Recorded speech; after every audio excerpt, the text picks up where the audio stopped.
Hi, everyone. Welcome to Women Atheists Unload. I am Courageous, and here we're talking about, I'm sure everyone has heard now about the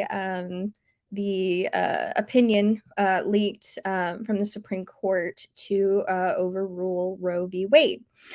And so we be talking about it today. We have some really exciting guests, and then my co-host. Hi, Cindy. Hi. Hi. Okay, so want to just thank everyone here for joining. We have a lot to talk about, and so we have some really amazing guests.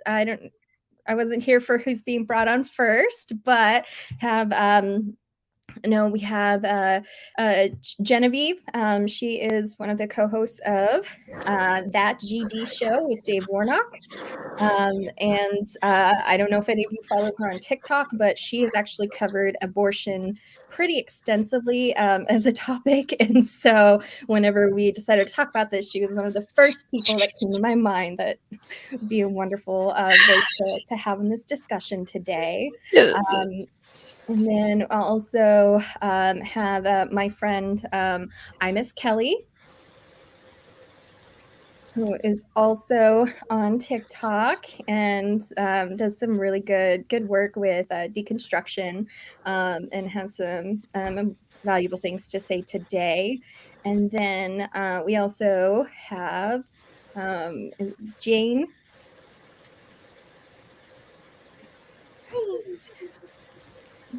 Hi. Yeah. So we have you on today. I know you have a lot that you're wanting to share as well. Well, I'm just here really as a representative of our species. Yeah, right. Like I said earlier in the private chat, being like, this isn't a woman problem. This is a human problem. This impacts everyone. And then we also have Jan with us today as well. And Hello. Hello. And so, and then we also have Allison. Right. Okay. Wonderful. And so, if you want to tell a little bit about yourselves, and what your thoughts were whenever you heard the news. Maybe start in reverse order. So, Allison. All right. Yeah, I really was excited to be on this episode. I'm always glad to join my women atheists, but this one really hit hard. You know, Roe vs. Wade is such an impact on our society, and one thing that really made it stand out was being part of an atheist gestational parent baby loss group, and seeing all the stories about people who have had to have medical abortions. Termination for medical reasons, and I really want to bring some awareness to that because that's not what people think of when they hear abortion, but it's one of the very important parts. Wonderful. Thank you so much for sharing, and I would love to hear more about those stories. I didn't know if you want to hear it now or later. Yeah, I would definitely want to. And then Jan. Me? Hi. Yeah, hi. So my name is Jan, and I wanted to talk a little bit about being one of probably the few people here who was alive before we had abortion rights, and remember being in high school, marching with friends. Also, I practiced in federal court in front of people like Samuel Alito, but I actually clerked for people who were reviewed by Samuel Alito. So if you guys don't mind, I wanted to talk a little bit about his reasoning and how scary it is to other civil rights that we have really fought hard for, and human rights, just the decency of human beings.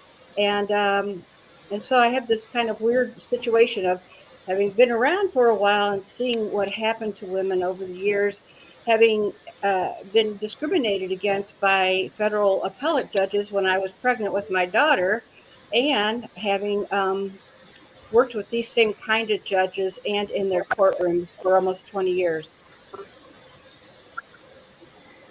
Wow.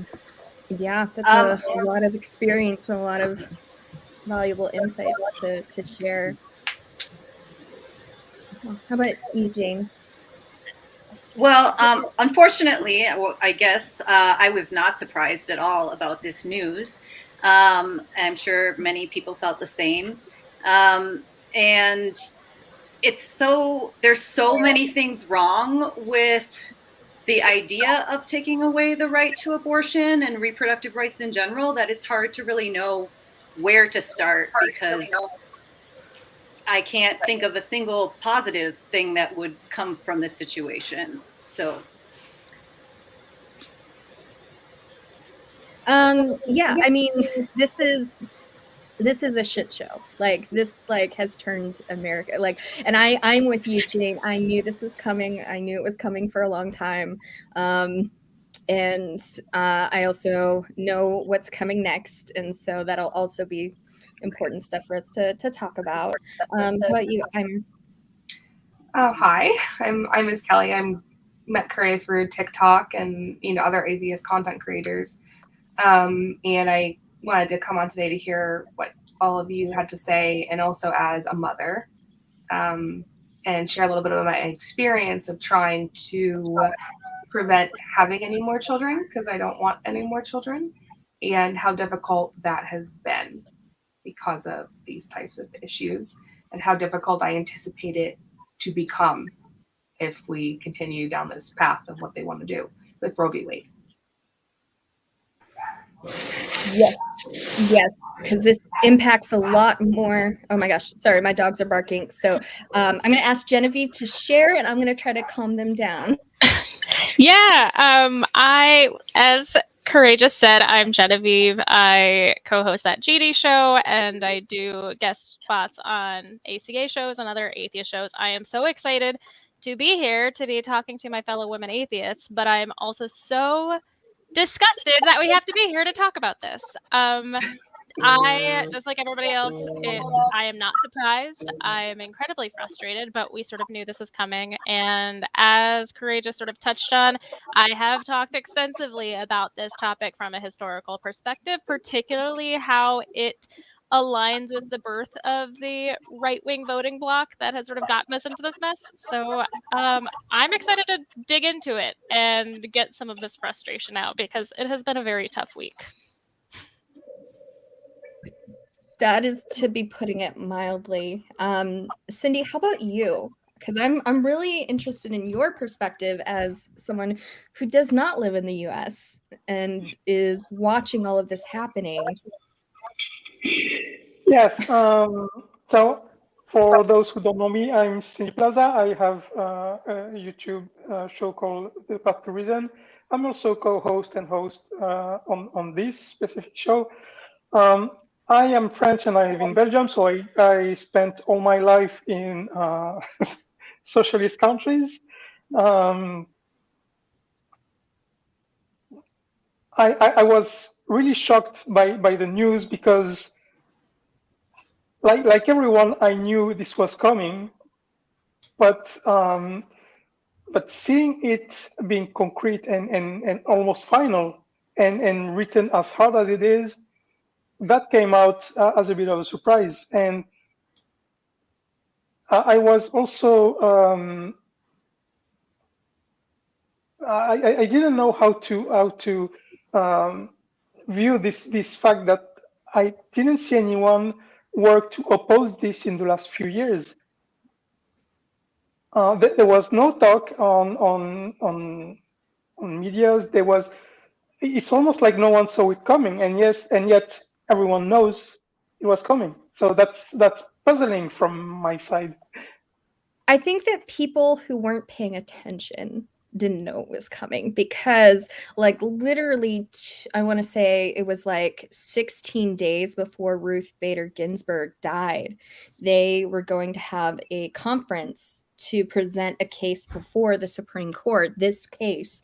And then she died, and they postponed it. Like, this was something that Andrew Seidel was talking about last night. They postponed it over 20 times to like wait until Amy Coney Barrett was on the bench so that they could get it overturned. That is, so for me, I like, so I would be lying if I said I wasn't surprised, because like I did see it coming. The surprise for me was that Alito wrote the opinion and not Amy Coney Barrett, because that is why I thought she was put on the courts to begin with, was they wanted a woman to write it. Jan, what do you think about that? Oh, Jan, you're muted. You're muted. Can you hear now? I think Alito's been working on this for a long time, and I think that he and Thomas, can you hear me? Were setting up a groundwork for this in their dissent to Obergefell, never say that correctly, but the gay marriage decision. And I think it's interesting. They really do kind of send these around and talk about them. And it's very political. The federal bench is extremely strategic. Nothing is done without reason. I think, honestly, Alito or Thomas were the most extreme anti-privacy right judges that we've had in a long time. Even Scalia, who is dead now, was a originalist or whatever you want to call it.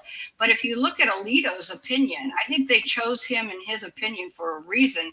He actually writes in a way that is, it's not just anti-abortion, and he says, hey, nothing to look at here, we're not going to go after any other rights. But his reasoning and the people he picks from history are extremely important, I think.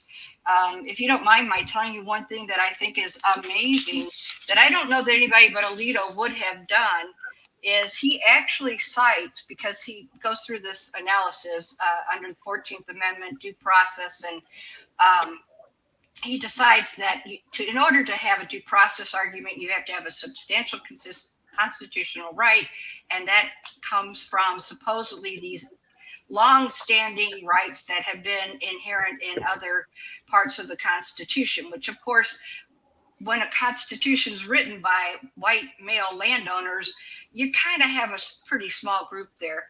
But I think it's amazing that Alito actually uses for his historic, I'm sorry, I'm going to look at my notes here a second, his historic reference about what we have thought about abortion. He actually quotes, believe it or not, favorably, an infamous witch trial judge. His name is Matthew Hale from the 17th century, who actually started some of the very first judicial jurists who have been able to say now, oh, we go all the way back. Look at this, guys. Here's where we decided that women were chattel. Women were the property of their husband when they're married. Therefore, there's no such thing as marital rape. Marital rape. I was married my first time before that was changed in the state I lived in. Thank God I'm married the second time and it's not a problem. But it's amazing to me how far Alito did go. And if you read his dissent in Obergefell, he basically says, the states have a right to decide what marriage is, and marriage is between two people who can procreate. So the implications of that are just, I mean, they're just astounding to me. They're not astounding because I think I lived through people thinking that kind of stuff, but they are astounding in that, what the future of all the rights that we've found.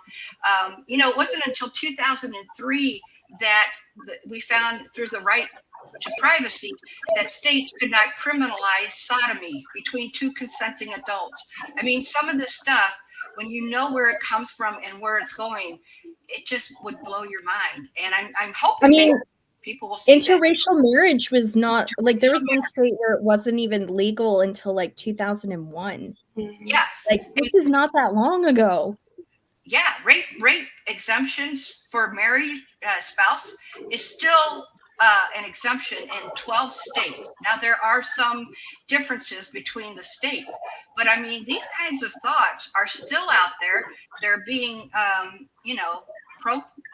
programmed. They're being put into the mainstream from these very bizarre and extremist guys who have absolutely there's nobody who has power over a Supreme Court judge except the legislature changing the law. And unfortunately, right now, I don't see that happening. So anyway, I'm sorry, I kind of went on there, but I think it's important to see that Alito was exactly who they wanted to write this. It's interesting, Jan, that you bring up about like him sort of rehashing these ideas of like the proprietary nature of women, because it's like they're saying the quiet part out loud now, aren't they? Oh, and absolutely. It should be a surprise to us, because let's examine the proprietary nature of women in the Bible. I've spent the last I do a Bible live stream called Atheist Bible Study. And we were talking primarily about Judges 19, which is the Levite's concubine. I don't know what tradition everyone comes from here. And we were also talking about the curse of Ham and how the proprietary nature of women needs to be understood to understand those Bible verses. And we get that from Levitical law. So it's sad, but it's not surprising that you're finding these types of ideas being rehashed because they're biblical in nature, and that's unfortunately primarily where the push for this is coming from. Right. And like one of the things, because I joined that Bible study, yes, thank you that I was talking about is that that the people who wrote the Bible never imagined a woman would read it. I mean, that like women were just a notch above livestock. And I'm a writer. I write stuff, and I don't anticipate when I'm writing it that one day a horse could read it. Like maybe one day science will become advanced enough and that will be an amazing day. But that's not something that I am conscious about when I'm writing it. And unfortunately, that's what women were to them. So because of this, the entire Bible is written through the male gaze. Well, the idea that that the women should have to answer to the men about an abortion is not a new idea. There was in 1992 I'm in Pennsylvania, and we had Planned Parenthood versus Casey, which was legal, and it is illegal in Pennsylvania, but they were trying to put a lot of the waiting period, and you have to watch the videos about abortion. One of the big things though was spousal, I think they called it spousal awareness of the abortion. You had to let them know. And it went to the Supreme Court with Planned Parenthood versus Casey. And that was the only thing that was left out. They did strike down that the spousal awareness was a violation of the 14th Amendment. But it's not like, in my lifetime, I literally have a picture of me from a Clinton Gore rally in 92 with my mom and my brother, and there's people behind me that say abortion kills children with signs. There's a photograph of me as a little kid. So it's not a new phenomenon. This is right here in our lives. And that's what worries me when people say, oh, well, there's going to be states, nothing's going to change. It'll just be up to the states.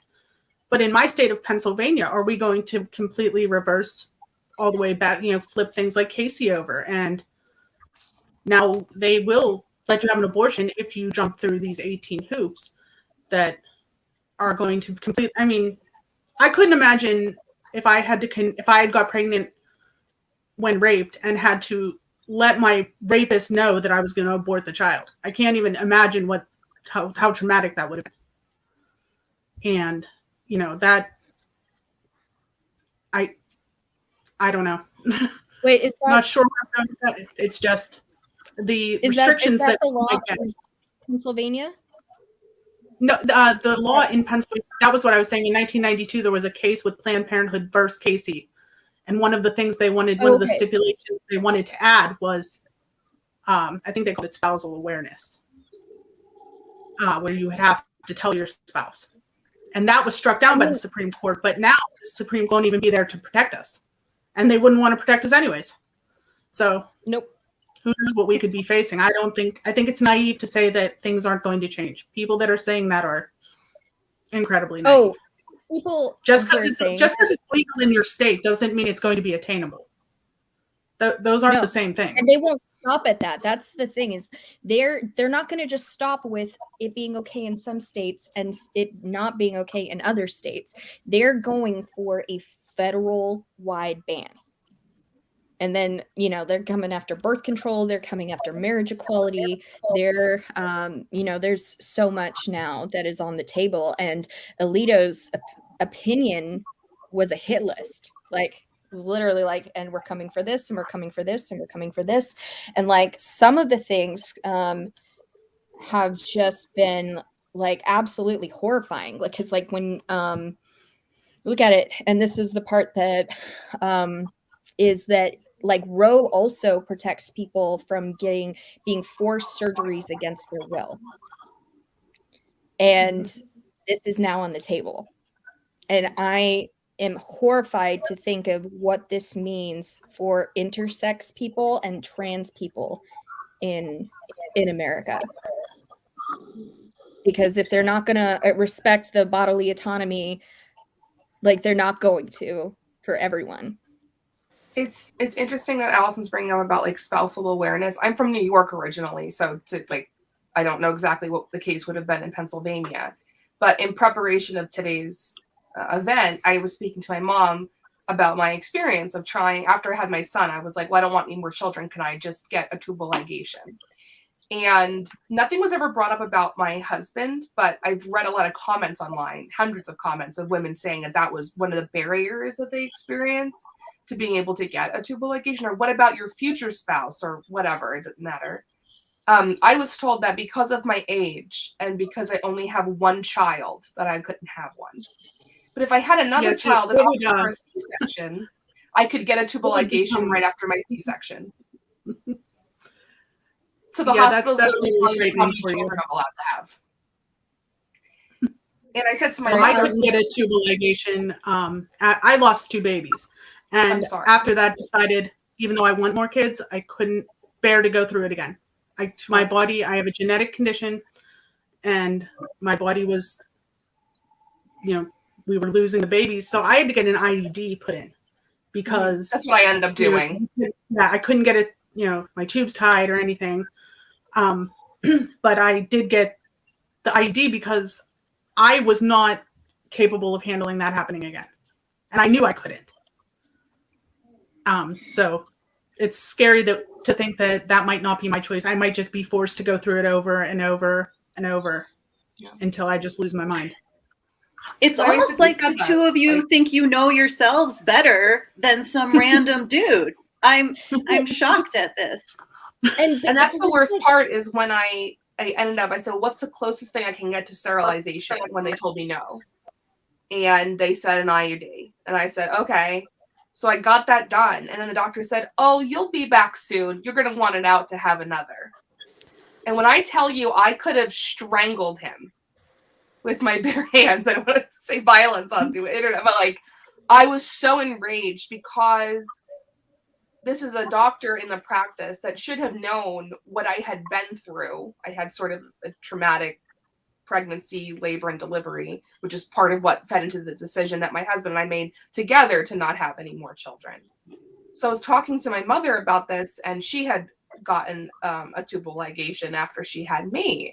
And I was like, well, how did you manage to get them to agree to that in, I guess it would have been 1993, 1994. And apparently my father signed off on it.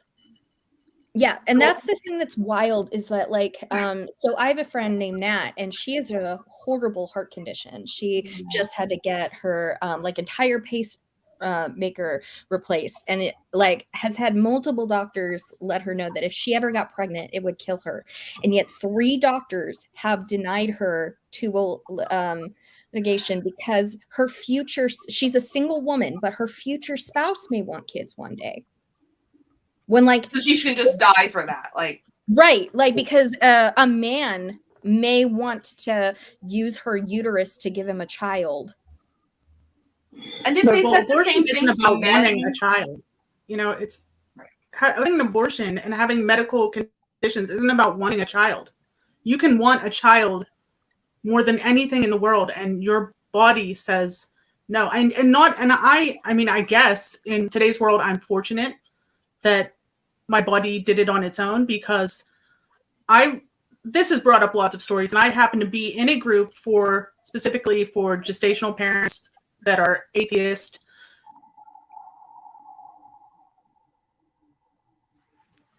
Oh, we lost your audio, Allison. Is that good? Yeah, Allison, I can hear you now. Okay. Real quick, I just want to share her story, because she wrote out a thing for us telling us about her medical abortion, and she should never have to say this, but had to include, "I did not kill my son," in her statement. She said, "I did not kill my son."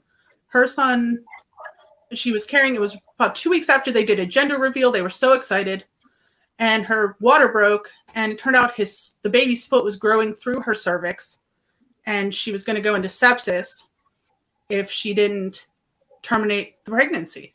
And there wasn't anything really wrong with him. His heart was beating fine, but her body wasn't able to, the pregnancy was going all wrong. And she would have likely been sterile, lost all fertility, because she would have had to have multiple organ failure if she had carried the pregnancy on.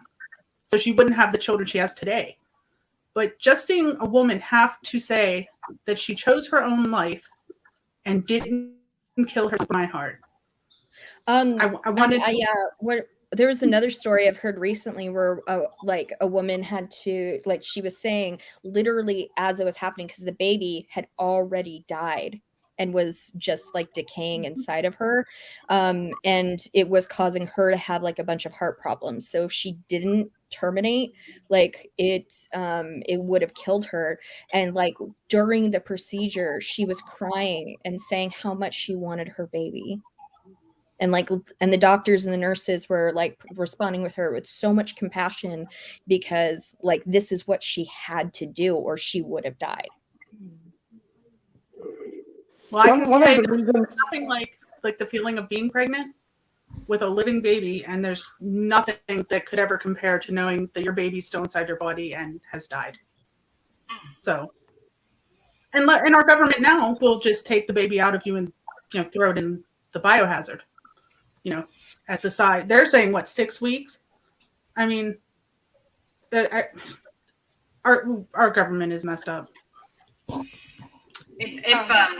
If I can say one thing here, and I don't know, Cindy, I'd be kind of interested in what happens elsewhere, but so we all know that the rights of women in the workplace are almost nil. And I worked 17 years for the federal agency that tried to explain to jurors and judges that, hey, this woman was raped. That is sexual harassment. Hey, she shouldn't have to go back to that same workplace with that same guy who, was every day going to be touching her body.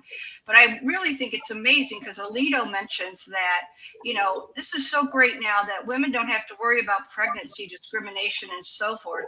Well, no, I worked in Florida for 6 years and EEOC, and we had more pregnancy discrimination claims there than any other state, and they were way underrepresented as to what really was happening.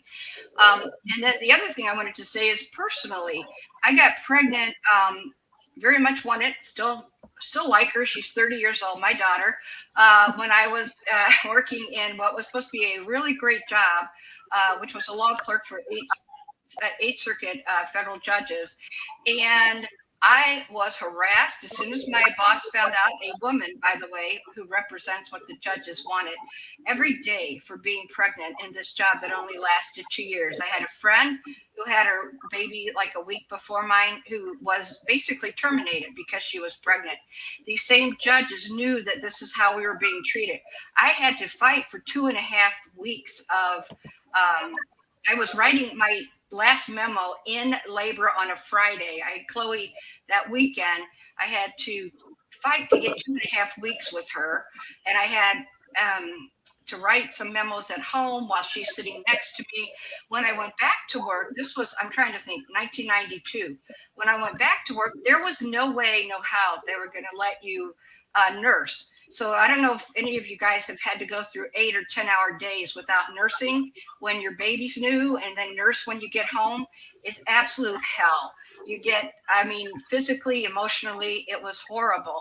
And I mean, the only way we survived is because my husband was a teacher. And in May, 2 months after she was born, he could stay with her for a few months. But I mean, these are the same, I'm going to just say, the same assholes who are very privileged white males who write these decisions, and these are the same guys who treat pregnant women like this. I just sorry, just really that's what Andrew was talking about last night, was that the entire goal of this is that it's because Christian straight white men are becoming like the minority, like even by like 2040, 2045, like they're seeing that they're projected to no longer be the majority anymore. And they are terrified of that because they know how they have treated the minorities historically throughout the country. They have treated women, that they have treated the ones that they oppress. And so they are raging against their dying privilege and doing serious harm. Yeah, one of the reasons behind all this is there's this conspiracy theory called the Great Replacement that claims that the West is going to be overrun by black or brown people because they have a higher natality rate. So this law is probably one of the reasons and one of the means to get the natality rate higher for white cis American people. And yet we know that the people who are going to be disproportionately affected by abortion bans are generally going to be people who are in poverty, people of color, already in marginalized populations. Yes, but there's this doctrine that if you're poor, it's your fault. So it's not really an argument that for them that doesn't work. It's either your fault or it's God's will, because that's, like that's God's will for your life, and you'll be rewarded in heaven one day for it. Maybe it's God's fault. How about that? It's all God's fault. It's all God's fault. God's fault. Right, we're here. I'd like to follow my will. You've covered this pretty extensively on your channel, not the YouTube channel, but your TikTok channel. I mean, yeah, how like your thoughts, your processes, things that you've talked about, pushback you've gotten. It's so funny. This is such a quagmire. I don't genuinely know where to start. I will say that first and foremost, I'm frustrated that we have to talk about what the Bible says or what religious groups say, because we should be a secular nation where this should be completely irrelevant to how we are all legislated. And I think the funniest thing, we're talking about how, we're kind of touching on the sort of hypocrisy of the pro-life movement, who are then doing all of these things to make women's lives and mothers' lives that much more difficult by discriminating against them in the workplace, or by, it looks like we could be facing a ban on contraception in certain states pretty shortly. I mean, it's a terrifying place to be a woman, and we don't have the economy or the social structure to actually support women who might get an abortion simply for economic burden reasons. And what I find so funny about this is that when you look at how we got to this place where we have this massive evangelical voting bloc, where they are very much going to vote either pretty much just on the abortion topic. Like I have met so many people who will only vote for a person if they are pro-life. It doesn't matter if they have any other policies that impact them in any other way. This is a single ticket item for people.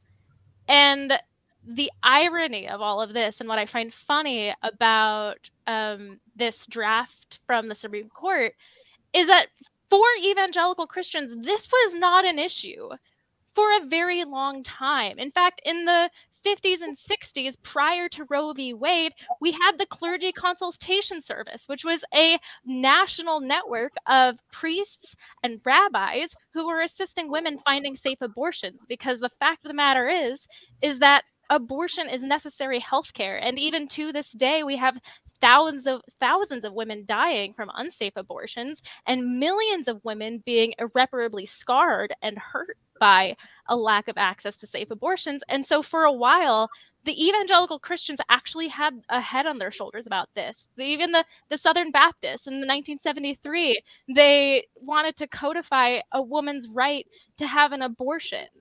It's insane how much we have done this 360. Or I guess a 180 actually, because a 360 would actually put us right back where we are, but I digress. It all comes back to the moral majority and Jerry Falwell and all of these people in the 70s and 80s who didn't want to integrate their Christian schools after Brown v. Board of Ed and lose their tax exempt status. This is very well documented that they really didn't care about Roe v. Wade. They thought it was solely a Catholic issue. Exactly. Yeah. The Catholics have always been up in arms about this, but that's the Catholic Church for you.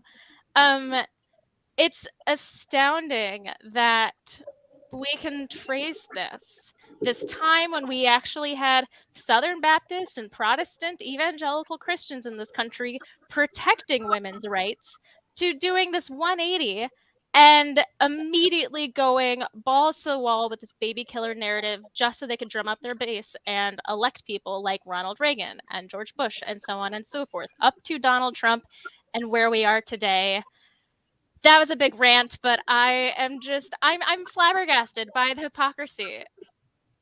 And I'm so scared for everybody in this country, particularly pro-life women who don't understand that they are in harm's way right now because of this. Well, any woman that is pregnant right now could need an abortion. If you have a baby, I don't care if you're pro-life, your life could become in jeopardy. The baby, something horrible could happen to the baby developmentally. I don't know where the narrative that having an abortion is something people want to do. I don't know where that came from, who made that up. But I know a lot of people who have had abortions just because they didn't want to be pregnant. I've known the tragic experience, and I've known, we were in college and it wasn't a good time.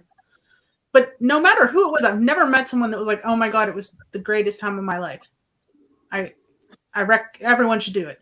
And that's what they make it sound like. They make it sound like people are just having these willy-nilly, because that's what they do with people. That's what they do with people who have values that are different from them, is they other them.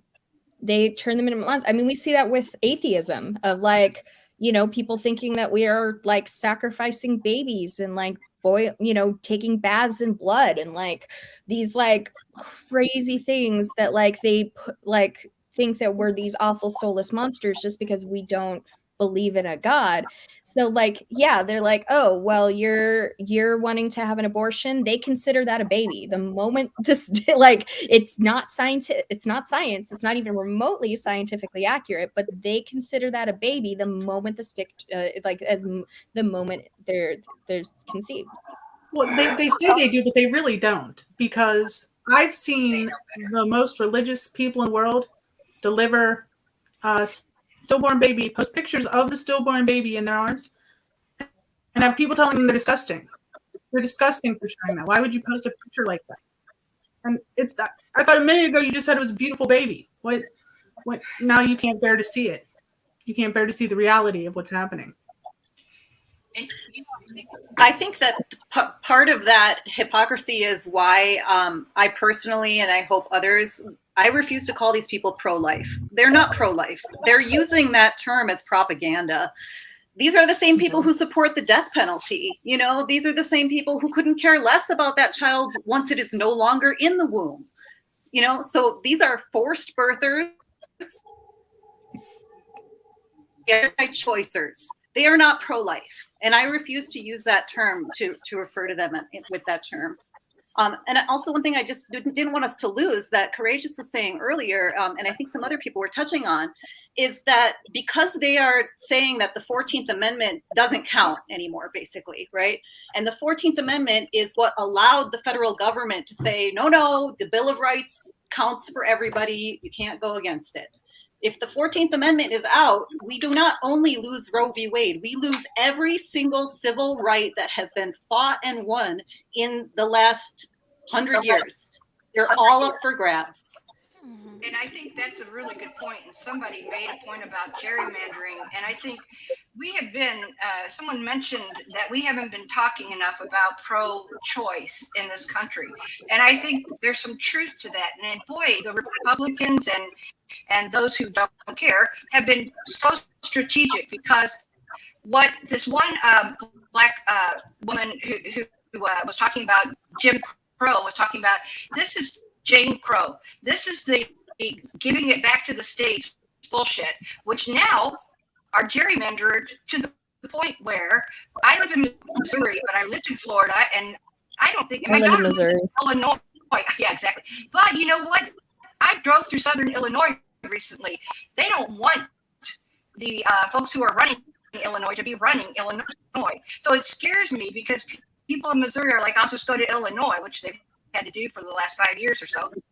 But with the gerrymandering in these states, and with the Republicans being so effective in state government, this stuff is going, quote, back to the states. And that means back to these extreme right-wing, religious zealots. And I think that is where it gets very scary, and where we look at the 14th Amendment and say, wow, there's a problem if everything goes back to the states now. Civil rights, women's rights for same-sex marriage. Yeah. What do you think about the 9th Amendment? Because that's what, when Alita was saying that essentially there's no right to an abortion in the Constitution, that's what Andrew Seidel was saying, is that the 9th Amendment specifically addresses being like, there's no way we can list every individual right individually, but people's rights must be protected.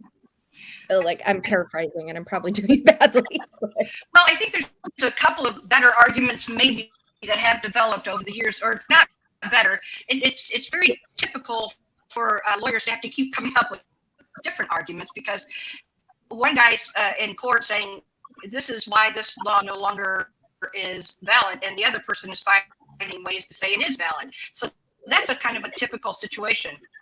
For them to say that these rights are no longer being found through due process in the 14th Amendment, and looking at our rights for privacy, that's concerning, because it's scorched earth. It's so far from what we have said in the last 60, 70 years of federal interpretations. I'm not sure about the 9th Amendment argument, but I do know some people have mentioned, so if you look at the 14th Amendment, look at equal protection instead of due process.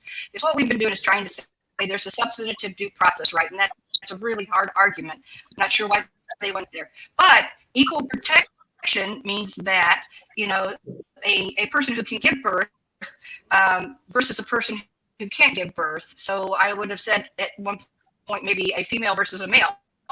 That's going to get more complicated, but that's okay, because that just makes it more important for us to say that, you can't make laws that burden a black person versus a white person, a woman versus a man. That's equal protection violation. So maybe there are other arguments that can be used, but you'd have to wait till all these guys die to have any chance. And most of the decisions that affect our lives are being made in trial courts or appellate courts in federal government. The Supreme Court sees like 0.001% of what comes up in front of everybody. The biggest issues end up there. But like if you're a woman, or let's just say a person in Tennessee who is being prosecuted because you had sodomy with your same-sex partner, back in the days when that was being prosecuted, it was, you're in prison before it goes anywhere, put it that way. I mean, yeah, it's important what the Supreme Court does, but they have Jen, these people is all the your way. mic up by your head? I'm sorry? Is your mic up by your head? I don't know. Is that it? Is that better? Yeah. Okay. Oh, I'm so sorry. I'm sorry. No, that's okay. I just was like, I feel like she's a little softer than everybody else, so I was trying to figure it out, and I think that was it. Oh, sorry about that. No, that's okay. We can still hear yeah. you. It was just a little softer. So I think it's just that two things scare me. One is gerrymandering and the very effective way the right wing has taken over state courts. Because Alito and his ilk will have everything sent back to the states, right? And as they tried to in Jim Crow until they finally lost and then ended up saying, oh yeah, abortion, that's a big concern, isn't it? It never was, but it is now. And now the same thing is happening. Let's send that back to the states.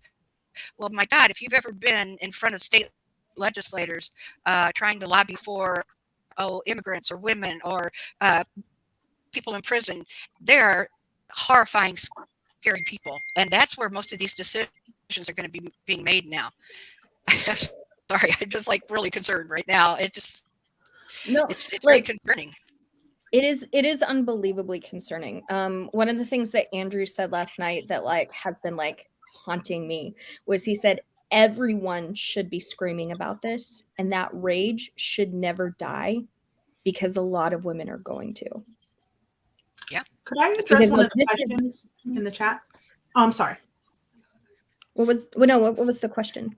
Oh, well, someone was talking. They were just talking about how it's listed as termination in chat. They don't list it as abortion at the hospitals, but the hospitals, when you just have a miscarriage, it is listed. Even if you just have a regular miscarriage, it is listed as a missed abortion. Is how they code it. So, it depends. Yeah, it depends on the hospital.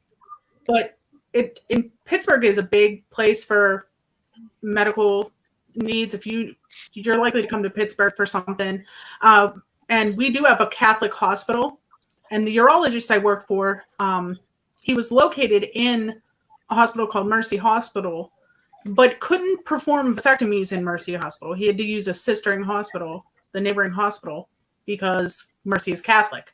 So you couldn't have the vasectomy done there. You could see the doctor there, and they could get money for that, but God forbid you try to actually do the procedure there. Yeah, no, that's something that because yeah, it really does depend, because even like I've heard of women like when they like had their late term abortion, like it was literally a C-section, but then but she had to request an abortion when she went, because like she was in septic shock. Her baby had heart failure, and she was starting to mirror those symptoms, and she was dying, so she had to terminate. But she was like, I had to put like on paper request to abort my daughter Embry, who had a name, who had a baby room, who had had all these things that, and that's something that because I used to be a devoutly pro-life person. When I was an indoctrinated conservative Christian, I was the person who would vote for a candidate based on, because for years, I've always had a lot of compassion and wanted to help people. And I could see that it was the Democratic side that was actually helping the poor, that was actually helping the widows and the orphans and the sick and the needy, and that it wasn't the conservative side doing it. But I still voted Republican for several more elections than I should have, based solely on a conviction about being pro-life.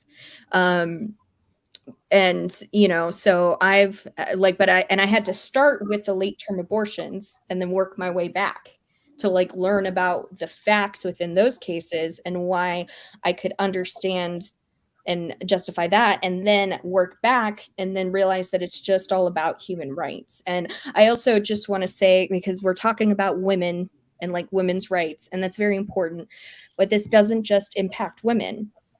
It impacts all of the people who are assigned female at birth. It impacts trans women as well, because of what this means for what's to come.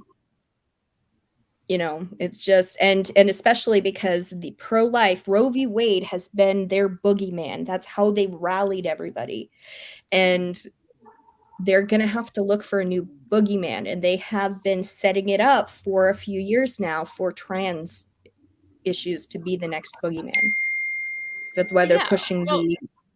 We're already there. I mean, look at everything that's happened in Texas with attempting to claim that a parent who affirms their child's chosen gender is guilty of child abuse and can have their children taken away. We've seen this we've seen this in Florida. I mean, but right before this draft was leaked, that's all I could think about was everything that was happening in Florida with this Don't Say Gay bill. I mean, a teacher was just fired the other day because her students had a conversation about gender identity in her classroom and had made flags that like represent who they are.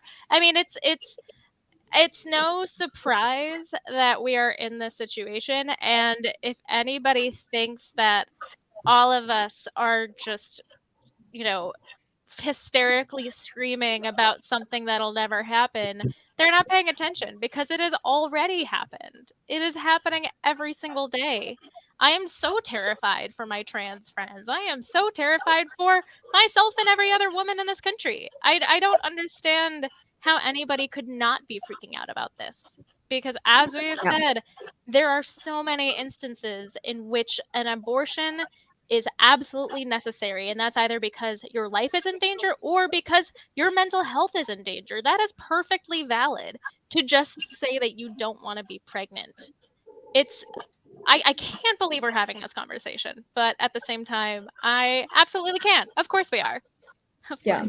So sorry, go ahead. Even from the outside, it's also terrifying, but not only because of these specific decisions and all the other ones coming, it's also the fact that these right-wing part of the Republican Party, they are everywhere now. They are at the local level, at the local Senate level, and now they have the SCOTUS.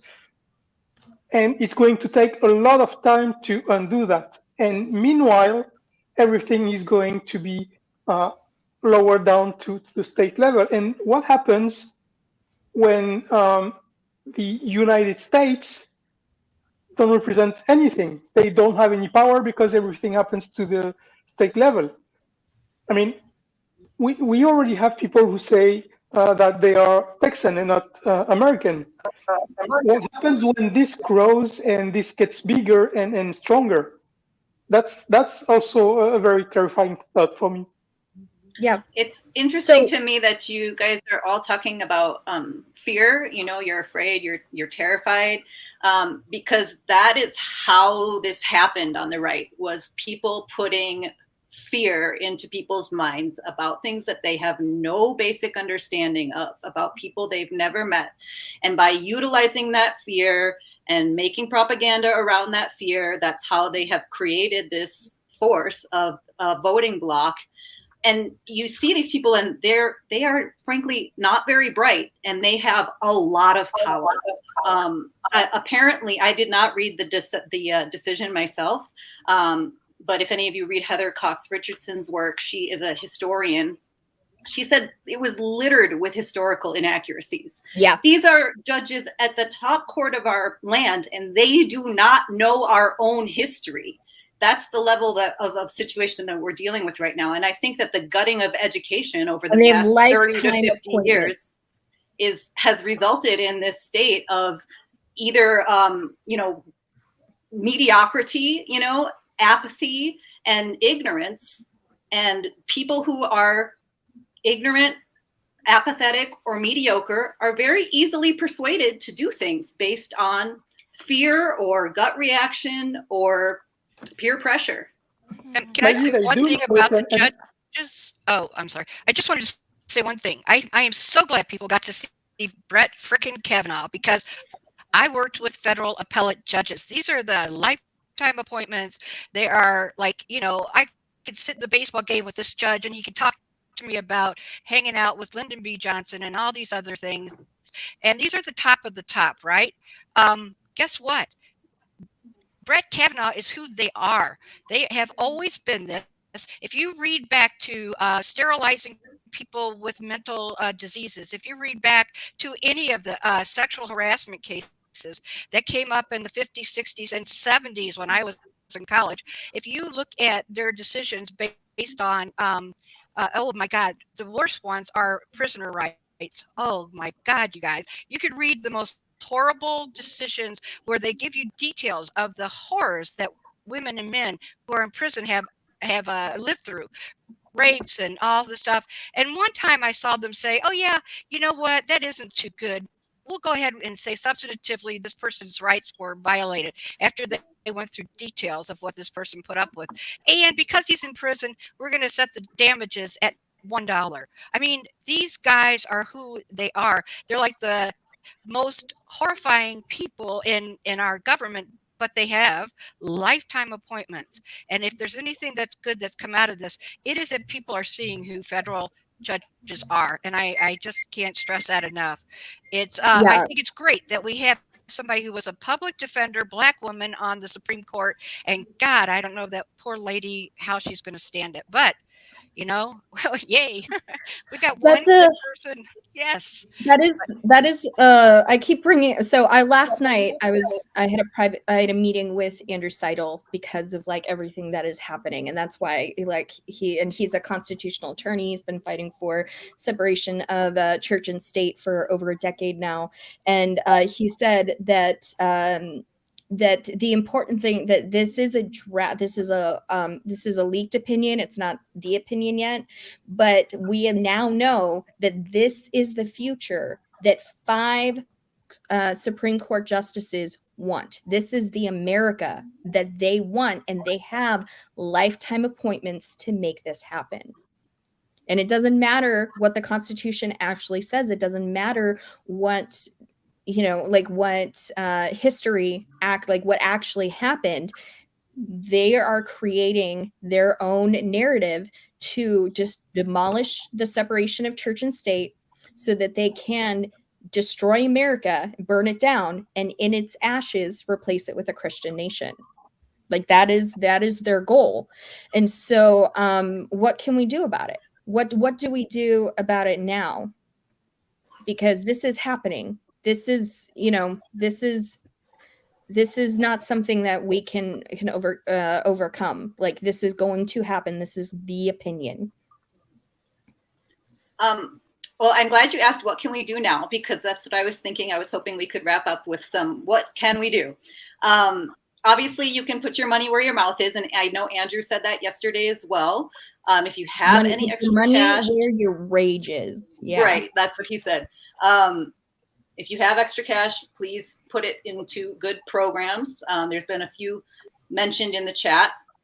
I also want to say, just because someone else mentioned in the chat, the Republicans and Democrats, you have to vote.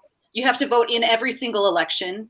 You have to vote down ballot in every single election, because it is the down ballot races that actually going to affect your day-to-day in your community. And we need really good people in all of those positions. There are also organizations like the Auntie Network that are helping people who do need healthcare to travel to get the healthcare where it is still available. And that's a really nice system. I'm sure there are more organizations out there, but that's the one that I know about. And those are my big ones. But voting is so important. And I know it's sad and a bummer to a lot of people that we have a 2-party system, but that's the system right now. So you can keep working with your grassroots organizations to build third parties, but you gotta vote for one of the two, because that's what we have right now. And if you don't want the people who we don't want to win, you gotta vote for the other ones, even if they're not your favorite. Yeah, no, like Biden was my 10th choice, and I will still today, if the election was happening, I would vote for him again right now. Even though he's still not my top choice, I would still at a heartbeat, wouldn't even have to think about it. But this is another thing that Andrew said last night, is that voting is not enough when the system is stacked against you. It is literally the least that you can do. Think of what you can do and go beyond, because this is, so yeah, we need to put our money where our rage is, and we need to be donating to abortion funds, to the people that are trying to make a difference, and trying to help these women. You have to get political. Everything is political, and anyone who tells you otherwise is trying to sell you something and distract you, because politics impacts everything, and we're about to learn exactly how much just overturning one thing is going to impact everyone. And then the other thing is, just very quickly, I want to touch, is this was a leaked opinion. It hasn't broken yet. So if you have an appointment, keep your appointment. If you need an appointment, make an appointment. Stock up on birth control. Get what you need, because it's not official yet. It's not the law. It's just the leaked opinion. Get help. Anyone else? Genevieve, Cindy, Allison, especially working with. Definitely, I think, voting is important. Expressing your rage, your anger, your emotions is very important. But you get so many people that'll say, oh, well, I didn't mean in that situation. I don't mean in this situation. Of course, you could get an abortion in that case, but it should be any case. But people need to know that the late-term abortions we're talking about aren't casual things. I mean, I think telling your story, your personal story, is so important to anyone listening right now. You're not alone with what you've been through. People need to hear you. If you are able, if you're safe to share. I know you said right at the beginning there that you had to start at late-term abortion and come to terms with being comfortable. What was right that you said you were?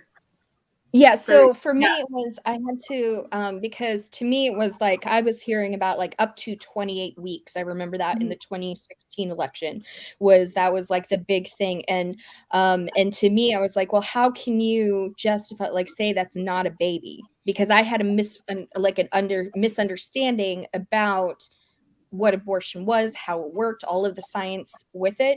So I was going like, how could you at like 28 weeks, like people could deliver a baby at 28 weeks. Like, how is that, like, what? And so I had to really learn about the science, hear women's stories, hear what happened to them, and then work back, because it's all about bodily autonomy. And I think that's why telling your story is so important. Is because people need to be able to put a face to that abortion. They need to know what you went through. Like I said, I have friends who have pictures of the baby that they delivered, the deformed baby, and it's not the same as the exploitative pictures you see on an abortion sign. These are families holding their child that had to lose its life because something was horribly wrong. Yeah. And that doesn't discount the people that need abortions, just like you said, just you don't want to be pregnant. Personally, if I got pregnant again, I don't know what I would do. After losing 2 babies, I can't even imagine. I would be so happy to be pregnant and so terrified. And to know that I had to live with the choice of someone else would be just detrimental to my mental health. And I do apologize to my fellow panelists for being so angry. No, like, the show. We're all. I'm feeling a lot of emotion. Unbelievably. Monday night when it broke, I just kept saying to people, I don't know if I want to break every single thing in my house or just cry until I pass out from dehydration. Like, and I just kept like going back and forth because of everything this means. And I know for me, like bodily autonomy, I Blame Bill was actually very, if any of you are on TikTok, I would highly recommend following I Blame Bill, because she will really address the bodily autonomy of, like, just the fact that, like, it's an unfortunate reality, but there are thousands of people every day who die because they don't get the blood transfusions they need. There are thousands of people who die every day because they don't get the organ donations they need. But at no point are we as Americans required to regularly donate blood. Are we required to all be organ donors? If someone has died and it says they weren't an organ donor, we respect a dead person's autonomy. A corpse has more rights in our country than living people right now. And that's, yeah, no, I am horrified. I am enraged, and I am heartbroken. And we have to remember this. We have to rally, we have to plan, and we have to act. We can't just sit by and keep letting these things happen, because that's how we got to where we are. If it's okay, I just wanted to go back to something Cindy said right at the beginning. She mentioned that she was like, well, why didn't anyone do something about this before if we all knew this was coming, right? And I just want to say, I know at least, I live in New Mexico now, and we had a law that would have been a trigger law on the books. So if Roe v. Wade was canceled, it would be illegal here as well. And they did manage to get rid of that law, just within the last couple years. But they were not able to pass a law that was allowing abortion on the books. So we're in this sort of neutral zone situation now. But there are people in these state legislatures who are working really hard to get these things passed. And it's just really difficult right now because the right is so extreme. You get a few of them on your legislative body, and they can prevent any of those laws from being passed, no matter how many good people are working to make them happen. That's probably also a part of incredulity. I think many people thought it's too big to go away. It's too late. There's a majority of Americans who want to have it upheld. So, and I understand that. Well, it's the case. So that's actually a misconception, because the majority of Americans do not want Roe v. Wade to overturn. 69% of Americans. Sorry, Genevieve, what were you going to say? No, I was just going to say that something that's really important to understand about American politics is that the conservative right is disproportionately represented at every level. Part of that is because of the Electoral College. A big part of that is because of the Senate. If you actually go by population, a vast majority of Americans are either registered Democrats, registered independents, consider themselves progressive, and this right wing that has sort of taken over these last 20 years, is a minority. But they are codifying their right to power by gerrymandering, by restricting voting rights, by throwing all of these heinous laws through and getting them up to the Supreme Court. I mean, this is why in the Trump years, Mitch McConnell didn't pass any bills. He just appointed judges and confirmed judges. It's because we have these lifetime appointments. It's because it's so backwards. I think 70% of the Senate represents 30% of the American economy. It's maddening. It is really, really maddening. But we need to abolish the Senate. Stuck. Yeah, we're stuck. Not only that, but it's that gosh, I totally lost what I was going to say. I'm sorry. I wanted to end up the show because we're going to go over time, and I don't mind if we stay a little bit longer. But so I'm rewatching the TV show called The Blacklist. I don't know if you know it. And today, actually 3 hours ago, I was watching an episode where a group of women started forcibly implementing uteruses on conservative men who voted anti-abortion laws, and then they gave them a child, a fertilized embryo, to force them to have a child.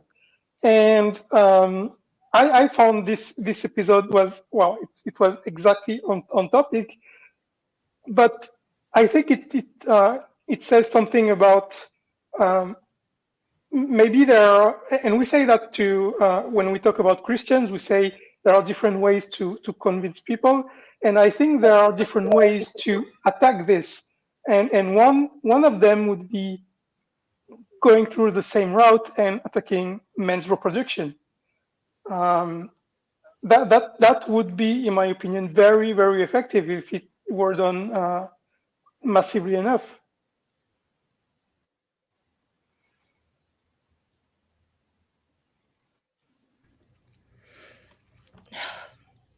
Sorry, I'm just at a loss to say, because like it's like there's so many things that got us to where we are at this moment. I remembered what I was going to say, because when Genevieve was talking about Mitch McConnell appointing judges, there have been, since the start of founding of this country, there have been a total of 15 unqualified judges who were given lifetime appointments as federal judges. 15 in all of history. Trump appointed 10 of them. 10 people who the bar deemed was unfit to be a practicing lawyer, that he gave lifetime appointments to. Mm-hmm. And that I believe it was what we're up against. Yeah, I believe it was actually one of those unqualified judges who just struck down the mask mandate for air travel. Yes. Yeah, and which another thing that's really important to point out is that, like, on a federal and state level, Republicans, the GOP does not play by the rules. The reason why we are having this conversation goes back to when Mitch McConnell deliberately stole Barack Obama's Supreme Court appointment months before the election. And then when Ruth Bader Ginsburg died a couple weeks before the election, days before the election, that argument was just out the window, and Mitch McConnell rushed Amy Coney Barrett through as fast as he could. So what we're up against is that nobody is playing fair, and because, something that Jane touched on earlier, it's that the propaganda that is coming out of the right is entirely fear-driven. They are a fear-driven propaganda machine. If you look at Fox News, Tucker Carlson, that's what galvanizes people. And they have controlled the narrative, and now they control our government, and apparently our bodies too. Mm-hmm. Yep. And so that is why we've got to get political. We cannot, doesn't matter where you are in the country right now, if you're already in a blue state, if you are in a battleground state, if you are in a red state, we have to fight. You have to find out what is going on in your state, where it's happening, what you can do, what pro-life people you can talk to who are genuinely trying, because to them it's, and like, as someone who was pro-life, their hearts, I mean, I'm not talking about the like especially like the men who are just blatantly just trying to control women, but there's a significant portion, there's actually more pro-life women in this country than there are pro-life men. And that is because they have that misinformation. To them, they're seeing babies are getting murdered, thousands of babies every day, and their hearts are breaking for this. And because they don't know the science, they aren't looking at it through, like, that's the lens that I was looking at it for over 20 something years. And so we have to, as frustrating as it can be, we have to start having these conversations with people and not just yelling at them as much as we want to be yelling at them, because we have very righteous reasons to be filled with rage. So we need to channel that rage where where it counts. We need to put our money where our rage is. And we need to start having important conversations with people. And yes, like Allison was saying, people need to share their stories. We need them to have faces to go along with this and to correct a lot of misinformation. Does anyone have? Sorry, go ahead. Yeah, I think this is going to be an intelligence test for Democrats all over the political spectrum, because so far they wanted to be the correct party, the one who does play by the rules, the one that doesn't perform tricks like this. But now they have to. They have to, at every talk, at every discussion, every debate, they have to point at the Republican and say, you are responsible for this. Because since the leak happened, none of them have talked about this. They talk only about the leak because they don't want to be asked those questions. They won. They should be celebrated. They've been working for this, working on this for 30, 40 years. And now they just don't talk about it. So Democrats need to talk about it. They need to point fingers at them and say, you are responsible for this. And this is one of the only ways they will be able to win more seats in November. Yeah. And then the other thing is that geez, sorry, I've been like following stuff in the chat too. Like, yeah, definitely support organizations like the Freedom from Religion Foundation, Americans United for the Separation of Church and State. And then this was the draft. So the final opinion, they might dilute it. They might try to water it down. They might try to be like, oh, and if that happens, suddenly that's going to be the whole conversation with the news is, oh, well, it wasn't as bad as we thought it was going to be. If women's and people's rights are being taken away, it doesn't matter. Like, it's still bad. We need to not let them get off the hook, not let them get away with it. We need to keep this rage and this fear right now. We need to keep it for every poll. We need to keep it for every election. We need to be talking about it and not let them ever get a pass on this, because women are going to die. Exactly. People are going to die because of this. And one thing I wanted to say is that lawyers aren't going to take cases because they know where these judges stand. So they're going to be concerned about, making a livelihood. Should they take a case and try to help a person who needs an abortion? Oh, they know exactly how this is going to come down. So even if they soften certain terms, even if their argument, which is always driven by what they want at the end anyway, but even if that is in any way changed, I think it still has a huge chilling effect. I think it has a huge chilling effect for teenage girls. I think it has a huge chilling effect for healthcare people who are going to be concerned about being prosecuted. I think it's a very effective thing, unfortunately, to have had people see just how far out these people are. So no matter what they do with the decision, ultimately, I think it's something that I think we need to get in the streets. I've been working for voting. I've been working for McGovern through today. And A, my guy always loses because he's always to the left of somebody like Biden. And B, I just feel so much like I've made a million phone calls. I've knocked on everybody's door. I told people, I asked, what about Watergate, before Nixon was elected. And what I'm saying is, some of us are just going to be those old women with tennis shoes, damn it. We're going to be out in the streets because I'm sick of doing the voting. I'm sick of going door to door. I'm sick of going through this again. And if anybody, tries to screw with my kids, they're going to have to deal with me first. So, you want a mom, you got a mom. I'm here and I'm going to be in your face. So that's how I feel. Yeah. And that's a really good point, Erin, because some people, because this is a really difficult financial time with everything going on with the economy in the world right now. If you can't, so there are points where I can't donate. And if that's the case, spread awareness, share because you may not be able to donate, but you could share it with someone who possibly could. We need to have these discussions. Alrighty. So, I think, it's been almost an hour and a half. I want to thank everyone for being here today.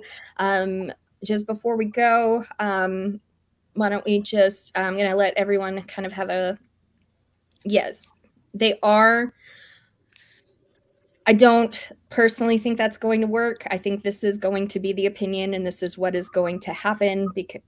But we should absolutely try. We should fight with everything in us. I'm going to start with Allison. Is there anything that you kind of want to say before we go? Just wrapping up, I want everyone out there to know you're not alone. You're not going through this. This is something we're all going to deal with together. And, I'm on the team where I don't have a lot of money to give, but I can spread this word, and you can. We can get that word out there, and it's going to take a long time. I've got a 7-year-old daughter, and I have a feeling this is going to be going on long into her child-rearing years. So it's, if you need any help from Pennsylvania, you reach out, okay? Anyone watching this? Yeah, if anyone needs to just go on a camping trip at any point. Yes, camping. I've heard a lot of campgrounds here, so let me know. Jane, how about you? Well, I kind of wrapped myself up when I said, here's things that we can do. Another thing I also want to emphasize is just to not fall into the apathy trap and the numbness trap. It's really easy when we're living through these times to just be bombarded with all this bad news and want to tune it out and watch something funny and, focus on the beautiful parts of your little life. Hopefully you can do that while maintaining in the background an awareness and an action towards actually making our situation better, or at least the situation for the kids who are coming up after us. And then Genevieve, how about you? Yeah, I think I really just want to echo what you were saying earlier, Correa, about how you were once pro-life, and it was because you were so deeply misinformed, but your heart was in the right place. I know many people who are devoutly Christian and very much pro-life. And a lot of it does come down to misinformation. They don't understand the horrible danger that all women are in because of these viewpoints. So if you have it in you, I don't want you to exhaust yourself mentally and emotionally trying to get through to people. But if you vote and if you educate yourself and if you call your senators and you write to your politicians all across the board, please consider having conversations with the pro-life people in your life. And please do not stop talking about this, because Jane is exactly right. We can't get apathetic. We can't tune this out. We are in a war for our rights and for our nation, and we need to act like it. Absolutely. And then Jan? I was just listening to all you guys, and it made me think about the fact that the strength we have, honestly, is that, as my favorite Missouri congresswoman who talked about her abortion, Cori Bush, said, is that you say things like what Cori says, which is that your congresswoman loves you. And the point is, I guess, is that, we can listen to somebody who's pro-life. I think I was too back when I was young person, until I realized more. And we can go out and tell our stories because it's coming from love. It's coming from curiosity, learning. It's coming from a positive place. And that's one of the things that I think we have to show people, is that this is about loving the next generation. This is about caring about people who aren't being heard a lot of times. And so I think as long as we keep that as a focus, there's more of us than there are of them.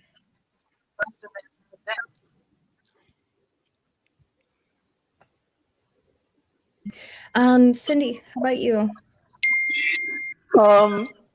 I can't speak for all European people, but I can tell you that most Europeans are with you on this. For us, this is a no deal. Almost nobody is talking about going back on this issue. But it's not just you. You need to know that a lot of conservative Republicans pour a lot of money into Europe, into far-right groups in order to move slowly the Overton window and change public opinion on those specific topics.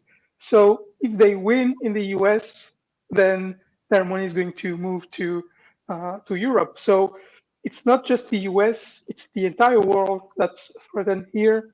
And I'm not saying this hyperbolically because it is eventually. So keep up the fight, and if we can help, tell us how.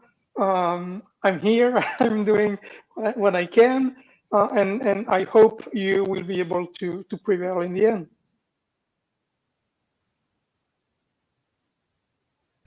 Absolutely. That was very powerful. I just want to thank everyone who joined. Imus had to leave early, but I also appreciate the insights that she gave.